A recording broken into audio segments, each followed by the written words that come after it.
نحمدہ ونصلی ونسلم علی رسولہ الکریم اما بعد فاعوذ باللہ من الشیطان الرجیم بسم اللہ الرحمن الرحیم۔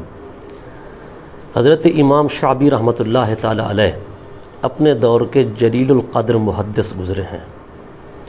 علماء فرماتے ہیں کہ 4 شخصیات ایسی ہیں جو محدث اور عالم حدیث کہلانے کی کما حقہ مستحق ہیں، جن میں حضرت امام شعبی، حضرت امام حسن بصری، حضرت مکحول، اسی طرح ایک اور محدث ہیں۔ یعنی حدیث کی دنیا میں ان کا بہت بڑا شہرہ تھا، بہت بڑا نام تھا، اور یہ فن حدیث کے امام مانے جاتے تھے۔ ایک دن حضرت امام شعبی رحمۃ اللہ تعالی علیہ سے کسی نے مسئلہ دریافت کیا تو آپ نے فرمایا لا اعلم، میں نہیں جانتا۔ یہ آپ کے منکسر المزاج اور متواضع ہونے کی علامت تھی، اور واقعی آپ ایک سادگی کے پیکر تھے، بہت عجز و انکساری کیا کرتے تھے۔ جب آپ نے لا اعلم فرمایا تو سائل نے آپ کو ایک ایسا جملہ کہا جو آپ کی شایان شان نہ تھا، آپ کی عظمت و شان کے بالکل برعکس تھا۔ اس نے کہا آپ کو شرم نہیں آتی؟ آپ اتنے بڑے محدث ہو کر کہتے ہیں کہ مجھے اس مسئلے کا علم نہیں ہے، میں یہ مسئلہ نہیں جانتا۔ لیکن حضرت امام شعبی رحمۃ اللہ تعالی علیہ بجائے غصہ کرنے کے یا بجائے آپ کوئی اسے سخت اور سست کہنے کے، آپ نے صبر و تحمل کا مظاہرہ فرمایا۔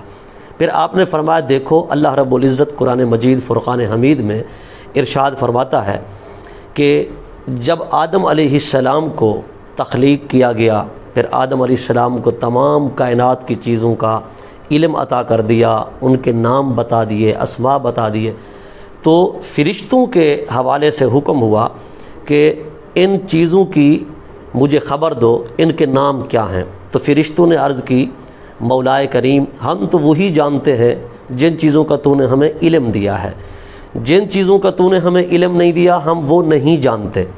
تو فرشتوں نے بھی اپنی لا علمی کا اظہار فرمایا۔ حضرت امام شعبی رحمۃ اللہ تعالی علیہ اس سائل سے مخاطب ہوئے اور فرمانے لگے کہ تو نے مجھے بہت برا جملہ کہا، لیکن یہ بات ذہن نشین کر لے کہ لا اعلم کہنا کہ میں اس مسئلے کے بارے میں نہیں جانتا، یہ تو فرشتوں کی بولی ہے، یہ تو فرشتوں کی خصلت و عادت ہے۔ حضرت امام مالک رحمۃ اللہ تعالی علیہ جو عالم مدینہ ہیں، امام دار الہجرہ ہیں، آپ سے کسی سائل نے آ کر 48 سوالات کیے، حضرت امام مالک نے ان میں سے 32 سوالات کے جوابات نہیں دیے۔ اس نے کہا حضور میں تو بڑی امید لگا کے آیا تھا کہ آپ سے مسائل دریافت کروں گا اور اپنے علاقے میں جا کر لوگوں کو بتاؤں گا، تو آپ نے فرمایا لا اعلم، میں نہیں جانتا، لا ادری، ان کا مجھے علم نہیں ہے، ان سے جا کر کہہ دینا مالک کو ان سوالات کے جوابات نہیں آتے۔ تو یہ لا اعلم کہہ لینا، اس میں انسان کی سبکی نہیں ہوتی یا عالم کی سبکی نہیں ہوتی، بلکہ اس میں اس کا بڑا پن ظاہر ہوتا ہے۔ حضرت عبداللہ بن مسعود رضی اللہ تعالیٰ عنہ صحابی رسول ہیں، آپ فرماتے ہیں کہ اگر کوئی بندہ لا اعلم کہہ دیتا ہے کسی مسئلے کے جواب میں تو یہ اس کے آدھے علم کی نشانی اور علامت ہے، چونکہ بغیر علم کے فتویٰ دینا یہ فرشتوں کی لعنت کا مستحق ہونا ہے، اور بغیر علم کے فتویٰ دینا اپنے آپ کو جہنم کا ایندھن بنانا ہے۔